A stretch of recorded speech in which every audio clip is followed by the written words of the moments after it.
सुनंदा एक सुलझे विचारों वाली महत्वाकांक्षी लड़की थी। बचपन से ही उसका सपना था कि वो नौकरी कर आत्मनिर्भर बने और निम्न मध्यम वर्गीय जीवन से छुटकारा पाए। उसके पिता अंजनी बाबू नगर पालिका में अकाउंटेंट थे, इसलिए अपनी चार बेटियों के लिए ज्यादा सुविधा नहीं जुटा पाते थे।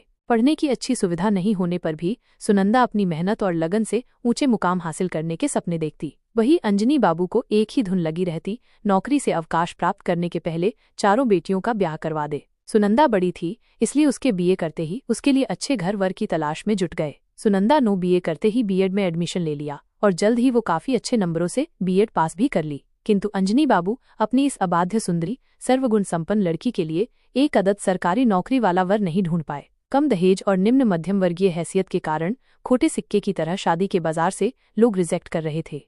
अंततः थक हार कर उन्होंने अनुपम से, जो एक प्राइवेट कंपनी में अकाउंटेंट था, उसकी शादी तय कराए। शादी के बाद सुनंदा अपने सारे सपनों की गठरी संभाले और एक आशा मन में दबाए अपने ससुराल आ गई कि उसके जो सपने अपने मायके में अधूरे रह गए थे, ससुराल में पति के सहयोग से पूरा कर लेगी। लेकिन कहते हैं न तेरे मन कुछ और है विधना के कछु और।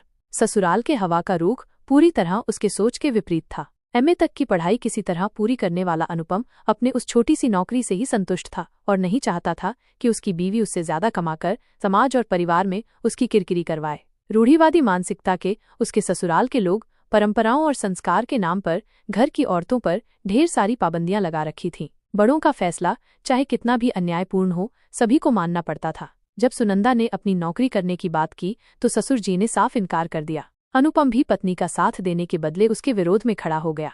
जितना कमाता हूँ उतने में ही जीना सीखो। इस घर की बहुएं घर से बाहर निकलकर काम नहीं करती हैं।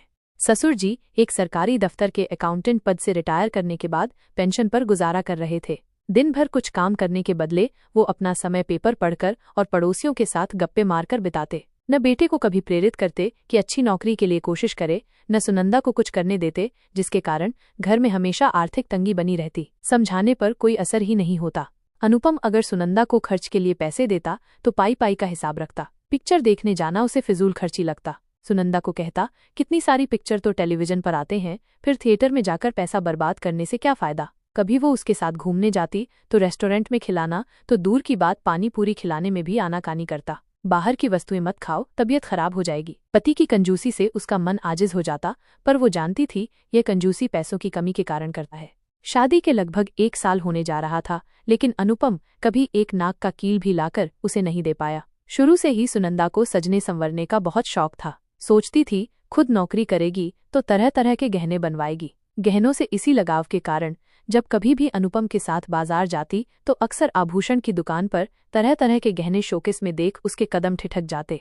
वो बड़ी हसरत से बोलती, काश मेरे पास भी ऐसे गहने होते। उसकी आवाज सुनते ही अनुपम झट से उसका हाथ थाम शोकेस से दूर ले जाता। कितनी बार तुम्हें समझाया, गहने खरीदना हमेशा घाटे का सौदा होता है। सुनार तो लूटते ही हैं, पहन के निकलो तो चोर उचक्के भी पीछे पड़ जाते हैं। सच पूछो तो घर में गहना रखने का मतलब ही होता है चोरों को न्योता देना। वो अच्छी तरह समझती थी कि अनुपम इतनी दलीलें इसलिए देते रहता है कि कहीं सुनंदा उसके हैसियत पर ही प्रश्न चिन्ह न खड़े कर दे, लेकिन कभी अपनी आमदनी बढ़ाने की कोशिश नहीं करता। पिता के डर से सुनंदा को भी नौकरी नहीं करने देता। वो भी नहीं चाहती थी कि अपनी नौकरी करने की जिद की वजह से घर में कलह हो। हालांकि इतनी आसानी से अपने बचपन के सपनों को तिलांजलि भी तो नहीं दे सकती थी। अपने पति की अकर्मण्यता, उसके विचार और उसकी कंजूसी से आहत सुनंदा चाहती थी कि अपने परिवार को संकीर्ण विचारधारा से बाहर निकालकर आधुनिकता से जोड़े, किंतु अनुपम को समझाने की हर कोशिश बेकार जाती। वो पूरा चिकना घड़ा था, कोई बात समझना ही नहीं चाहता था।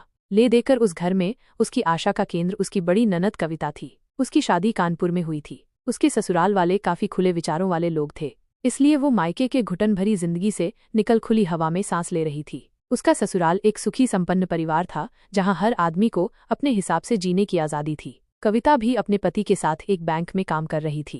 वो सच्चे दिल से चाहती थी कि उसका मायका भी उसके ससुराल की तरह समय के साथ चले। एक सी सोच ने ननद भाभी को एक दूसरे के काफी करीब ला दिया था। जरूरत पड़ने पर कविता निष्पक्ष रहकर अपने घरवालों की आलोचना करने से भी नहीं चूकती थी। ननद का यह निर्भीक और निष्पक्ष व्यवहार सुनंदा को बहुत भाता था, जिससे दोनों के बीच सगी बहनों जैसा प्यार और विश्वास का रिश्ता कायम हो गया। जब भी कविता पटना आती, सुनंदा अपनी समस्याओं के समाधान उसके साथ मिलकर ढूंढती। एक बार जब कविता एक शादी में पटना आई, अपने साथ कई सेट गहनों के लाई थी। कानपुर लौटते समय सुनंदा से बोली, तुम्हें गहने पहनने का बहुत शौक है, घर में कई शादियां भी है, ये मेरे हीरो का सेट है, तुम रख लो, शादियों में पहनना। वैसे भी ये सब गहने लॉकर में पड़े ही रहेंगे, क्योंकि 3 साल के लिए हम दोनों पति पत्नी की पोस्टिंग सिंगापुर हो गई है। जब मैं आऊंगी तुमसे ले लूंगी। नहीं दी, हार बहुत कीमती लगता है, कविता हंसकर बोली। तुम चिंता क्यों करती हो, हार किसी दूसरे का नहीं, तुम्हारी ननद का ही तो है। जब तक अनुपम को मालूम होता और वो मना करता, कविता पटना से जा चुकी थी। कमरे में पहुंचा तो सुनंदा गले में हार पहने खुद को आईने में देख रही थी। सुनंदा पर नजर पड़ते ही अनुपम का गुस्सा भड़क उठा। तुम्हें कुछ होश भी है? कितना कीमती हार है, कहीं कोई चोर उच्चका उठा ले गया तो हम दीदी को क्या जवाब देंगे।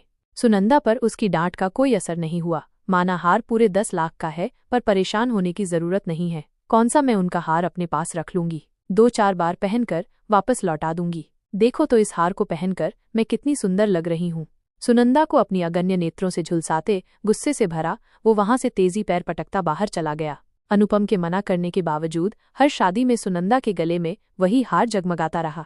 एक दिन घर के पास ही एक शादी में सुनंदा गई थी। लौटते समय थोड़ी देर हो गई तो मोहल्ले की बात है, कोई कुछ नहीं करेगा, यह सोचकर अकेले ही लौट रही थी। अचानक अंधेरे से 2 व्यक्ति प्रकट हुए और सुनंदा के सारे गहने रिवॉल्वर की नोक पर उतरवा लिए। अपने ही मोहल्ले में बिल्कुल घर के पास ऐसी दुर्घटना हो जाएगी किसी ने सोचा भी नहीं था, पर होनी को कौन टाल सकता है। किसी चोर ने पहले से ही निशाना साध रखा था। सुनंदा के चिल्लाने पर आसपास के काफी लोग जमा हो गए थे। लोगों ने चोर का पीछा भी किया, पर कुछ पता नहीं चल पाया। इस हादसे ने पूरे घर को हिलाकर रख दिया। परिवार पर हुए इस तुषारापात का कोई विकल्प नजर नहीं आ रहा था। पूरे 10 लाख की रकम इकट्ठा करना अनुपम के बस की बात नहीं थी। सुनंदा के ससुर जी को रिटायरमेंट के बाद जो पैसे मिले थे, बेटी की शादी और घर बनवाने में खर्च हो गए थे। बस नाम मात्र की पेंशन मिलती थी। सुनंदा भी रोए जा रही थी। इतने दिनों से पहन रही थी, मैं क्या जानती थी, मुए लुटेरे आज घात लगाए बैठे हैं। उसकी बातें अनुपम का गुस्सा और भी बढ़ा रही थी। अब बैठकर अपनी किस्मत को कोसने से क्या होगा, तुम तो रो पीट कर रह जाओगी, भुगतना तो मुझे पड़ेगा। अगर दीदी के ससुराल वालों को मालूम होगा तो न जाने क्या क्या कहेंगे। अब क्या कहूँ, ईश्वर से मेरी इतनी सी खुशी भी नहीं देखी गई। निश्चिंत रहो, दीदी के ससुराल वाले अच्छे लोग हैं, कुछ नहीं बोलेंगे। दीदी तो वैसे भी तो गऊ हैं।